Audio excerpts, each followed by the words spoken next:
In this video, we'll see some vector analogs of the fundamental theorem of calculus. So theorem 1, which we alluded to in the last video, is that a vector field is conservative if and only if f is equal to the gradient of some other function little f,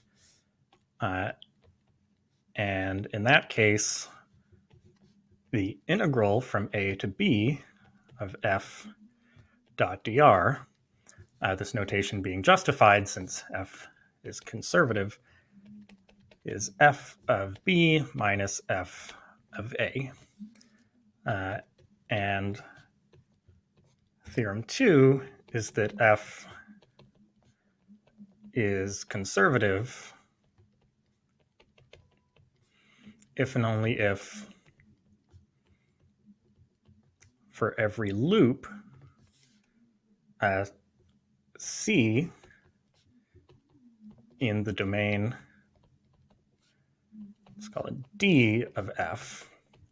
So loop meaning it's a curve that starts and ends at the same point. The integral of f, so the integral of f over any loop is 0.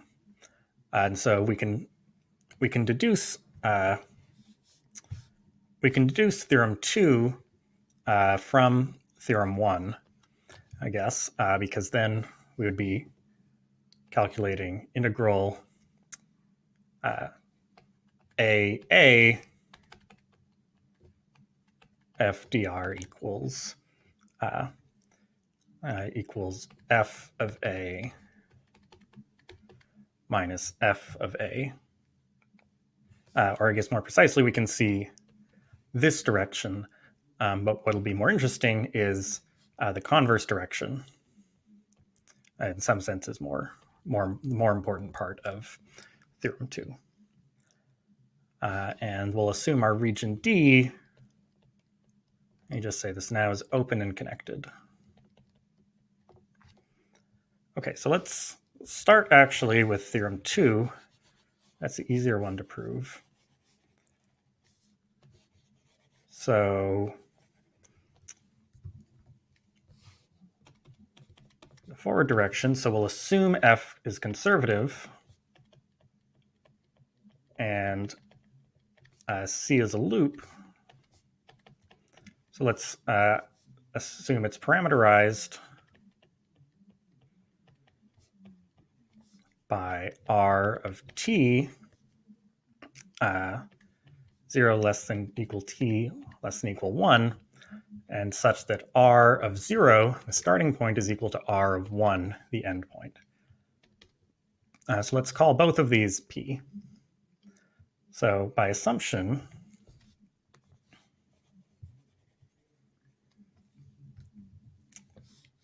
we have, so since f is conservative, the integral of f dot dr, C, this will be equal to the integral of f over any other curve, or sorry, any other loop C2, starting and ending at the same point P. But we could take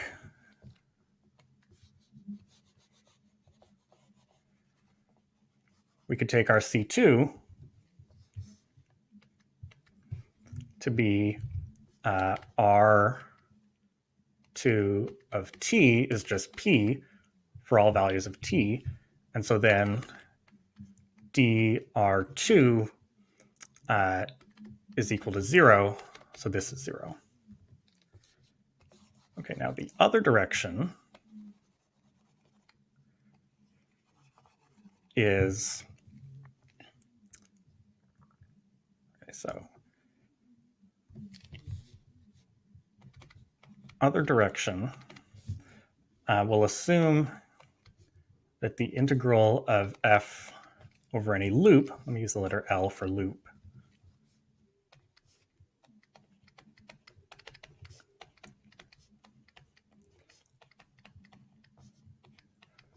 Okay, and so we've got A and B, and two curves between them, so C1 and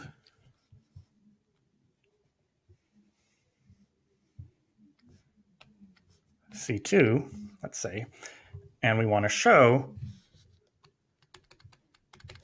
that integral C1 f dr is equal to integral C2 f dr. And so what we can do is form a loop. So we'll form a loop L by, so this is sort of very vague notation, but sort of in some sense, C1 plus negative C2. But what I mean by that is we form our loop L by going along C1 and then going along C2. So we turn C2 around, so it's now a path from B to A. So this is our loop L. So by sort of properties of integrals, we have integral over L of f dot dr is integral C1 f dr and then minus C2 f integral over C2 f dr. But then this is, since this is 0, we get that 0 is equal to f1, or integral C1 minus integral C2. And so this gives that integral C2 of f dr is equal to integral C1, which is what we wanted. So the key idea here is to concatenate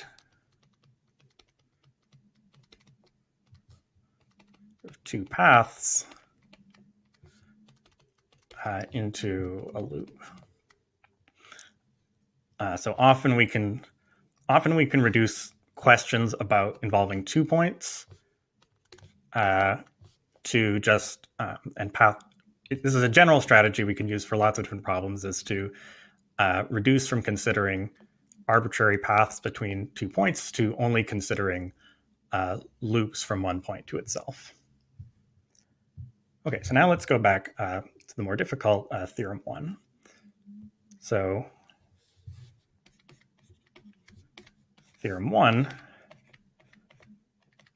so this direction, so we're trying to show, so if f is the gradient of f is del f by del xi plus del f by del y j plus del f by del k, or del z, sorry, k, we want to show that f is conservative. And from what we just saw,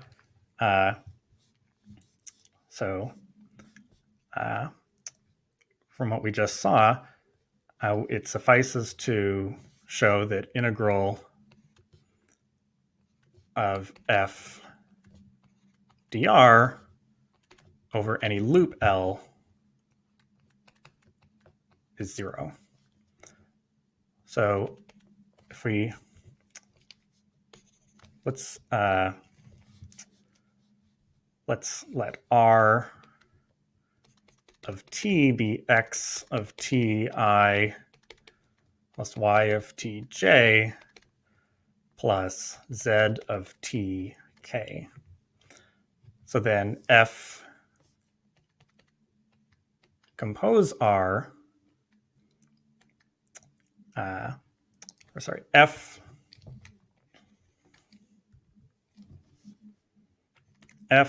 compose r of t, this is a function that takes in a real number and spits out a real number. So f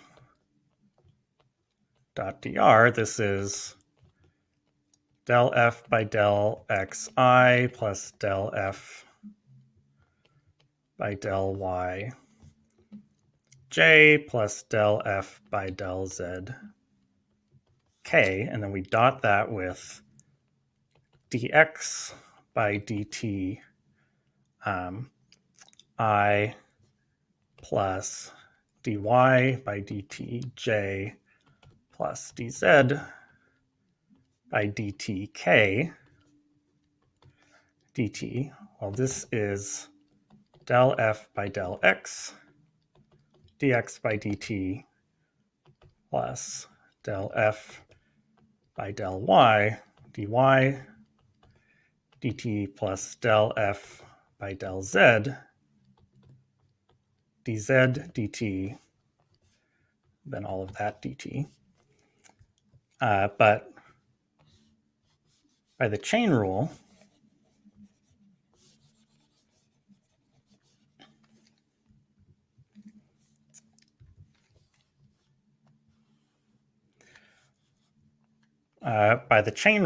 this is equal to, that expression is equal to df by dt. So the total differential of derivative of f with respect to t dt.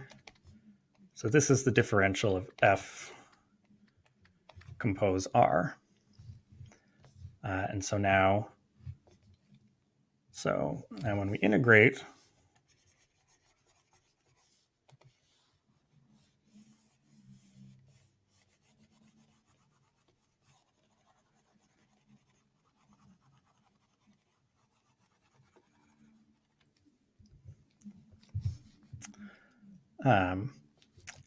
so now when we integrate, this will be integral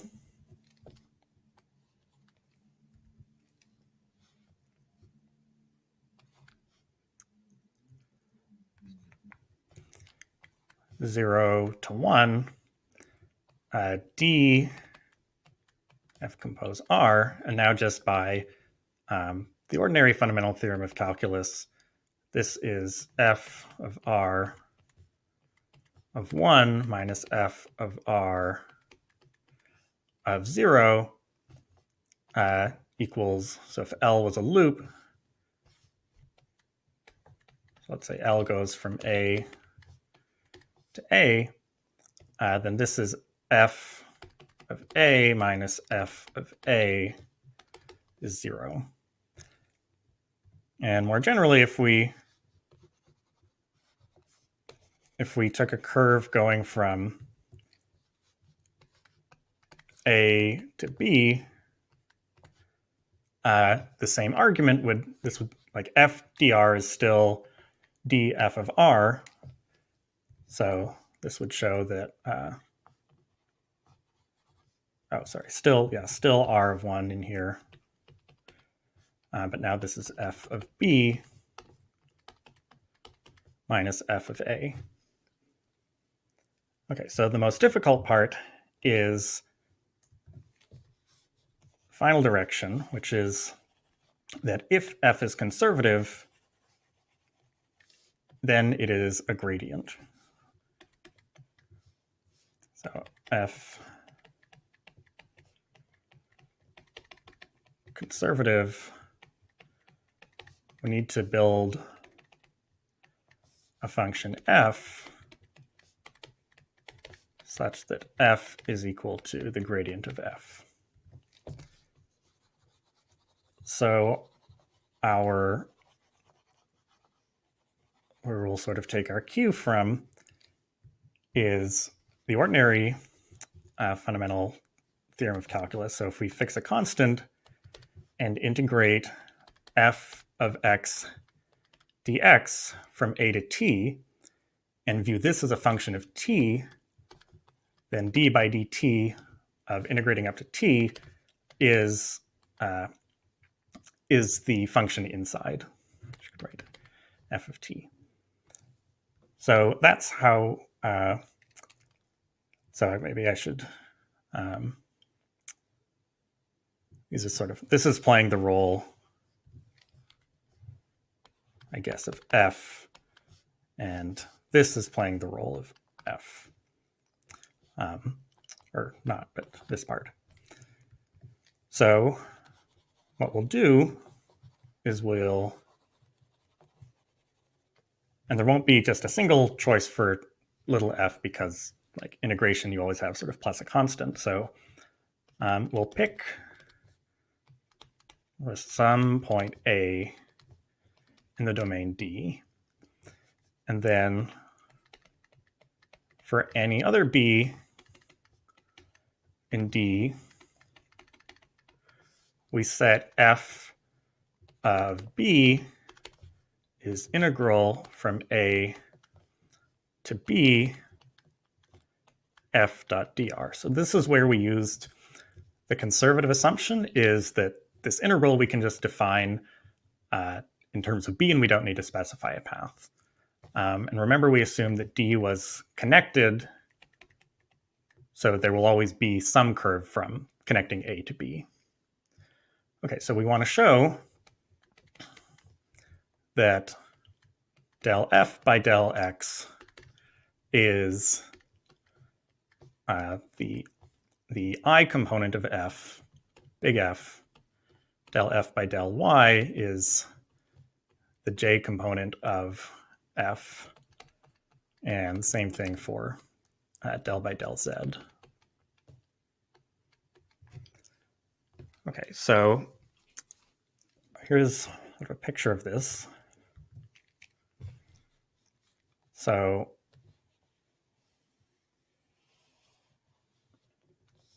let's assume we've got like A here and B here.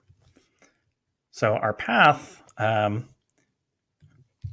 basically we want it, in order to analyze del f by del x, we want to be moving in sort of a vertical, horizontal line, right? But there isn't a horizontal line from A to B in our domain. So we'll have to take a curve like this. So what we'll do is, since D is open, there's some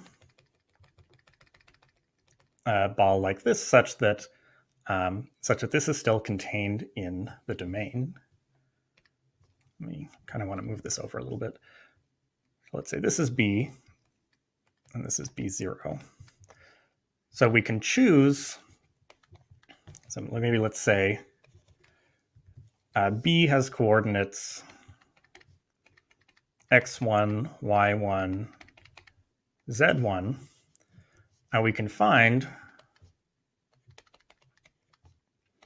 some other point B0, which has a different x coordinate, but the same y and z coordinates, such that the entire line,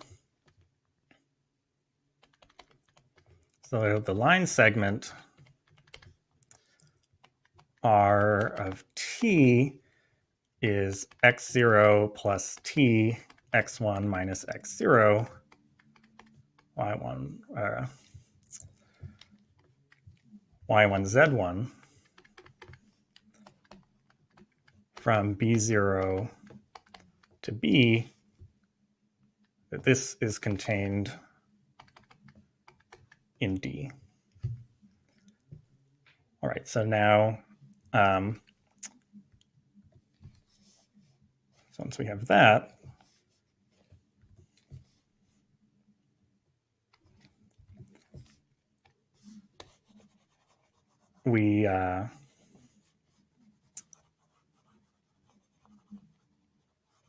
so we can write f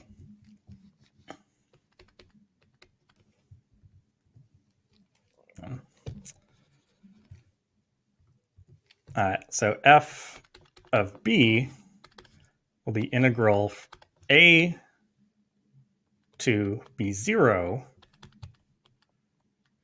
f dr plus integral B0 to B f dr. I guess I'm sort of using B for two things right now. So maybe I want to now take x0 plus t y1 z1. And the point being that, so this is a constant. So we're varying t and we're holding y1 and z1 constant. So we take points along here. So when we apply del by del x, this will go away. So this will be del by del x. But now this guy is integral. So if r was x0 plus t x1 minus x0,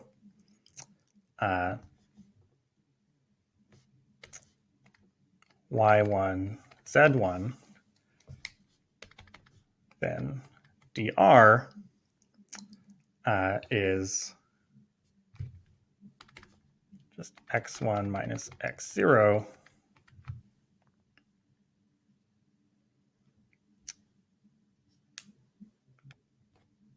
Oh, I'm sorry. No, I meant to say that this is just this. So dr in this case, so dr is just going to be I dt.